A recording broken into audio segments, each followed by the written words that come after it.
Hi welcome. ಇವತ್ತು ನಾನು cabbage vada ಮಾಡ್ತಾಯಿದ್ದೀನಿ.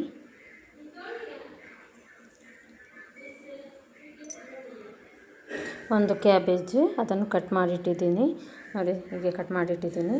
ಆನಂತರ ಈರುಳ್ಳಿ, ಕೊತ್ತಂಬರಿ ಸೊಪ್ಪು ಹಾಗೆ ಕಾಯಿ ಮೆಣಸನ್ನು ಕಟ್ ಮಾಡಿಟ್ಟಿದ್ದೀನಿ ನೋಡಿ. ಈಗ ಕ್ಯಾಬೇಜ್ ಎಲ್ಲ ಚೆನ್ನಾಗಿ ತೊಳೆದು ನೋಡಿ, ಇವಾಗ ಅದಕ್ಕೆ ಕಡಲೆ ಹಿಟ್ಟನ್ನು ಹಾಕ್ತಾಯಿದ್ದೀನಿ.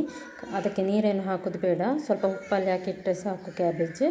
ಆನಂತರ ನೋಡಿ ಅದಕ್ಕೆ ಕಡಲೆ ಹಿಟ್ಟಿಗೆ ಏನು ಉಪ್ಪು ಹಾಕೋದು ಬೇಡ.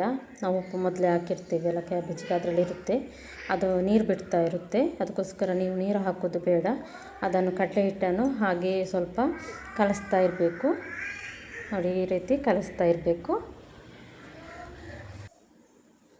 ನೋಡಿ, ಈ ರೀತಿ ಕಲಿಸ್ತಾ ಇರಿ. ಅದು ನೀರು ಬಿಡ್ತಾನೆ ಇರುತ್ತೆ, ನೀರು ಹಾಕೋಕ್ಕೆ ಹೋಗಬೇಡಿ.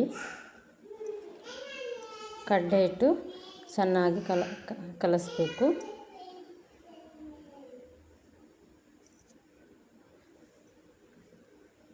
ಬೇಕಿದ್ದರೆ ಇನ್ನು ಸ್ವಲ್ಪ ಎಷ್ಟು ಬೇಕು ಅಷ್ಟು ಕಡಲೆ ಹಿಟ್ಟನ್ನು ಹಾಕ್ಬೋದು.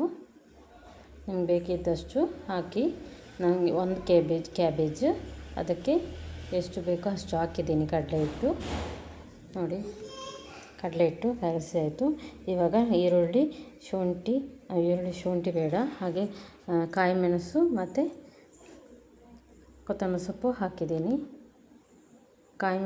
ಶುಂಠಿ ಬೇಕಿದ್ದವರು ಹಾಕ್ಬೋದು, ನಾನು ಹಾಕಿಲ್ಲ. ಮಕ್ಕಳೆಲ್ಲ ತಿನ್ನೋದಿದ್ರೆ ಇಷ್ಟಪಡೋದಿಲ್ಲ ಅಷ್ಟೊಂದು, ಅದಕ್ಕೋಸ್ಕರ ಹಾಕಿಲ್ಲ. ಇದು ಈಸಿ ಮತ್ತು ಕ್ವಿಕ್ ರೆಸಿಪಿ. ಸಂಜೆ ಸ್ನ್ಯಾಕ್ಸ್ಗೆ ತುಂಬ ಒಳ್ಳೆಯದು. ಮಳೆಗಾಲದಲ್ಲೂ ಅಂತೂ ತುಂಬ ಒಳ್ಳೆಯದು. ಬಿಸಿ ಬಿಸಿ ತಿಂದರೆ ತುಂಬ ಸೂಪರಾಗಿರುತ್ತೆ, ತುಂಬ ಕ್ರಿಸ್ಪಿಯಾಗೂ ಇರುತ್ತೆ.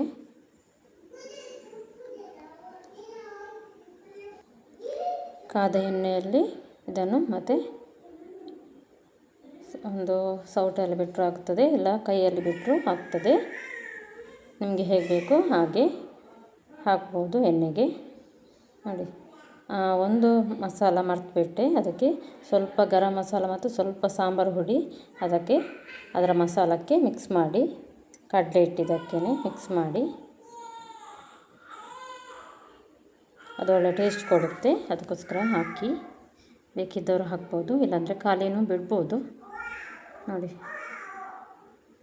ತುಂಬ ಕ್ರಿಸ್ಪಿಯೂ ಆಗುತ್ತೆ, ಒಳ್ಳೆಯದಾಗುತ್ತೆ ತಿನ್ನೋಕ್ಕೆ. ಬಿಸಿ ಬಿಸಿ ಚೆನ್ನಾಗಿರುತ್ತೆ ತಿನ್ನೋಕ್ಕೆ. ಸಂಜೆ ಹೊತ್ತೆಲ್ಲ ಮಾಡಿದರೆ ಚೆನ್ನಾಗಿರುತ್ತೆ, ಟೀ ಕಾಫಿಗೆಲ್ಲ.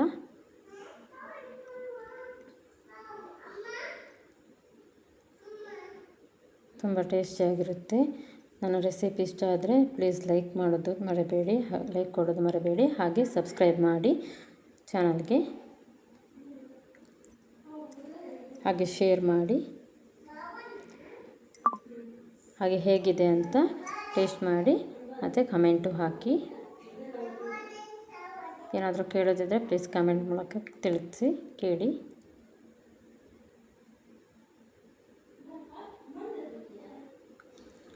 ಪೂರ್ತಿಯಾಗಿ ನೋಡಿ.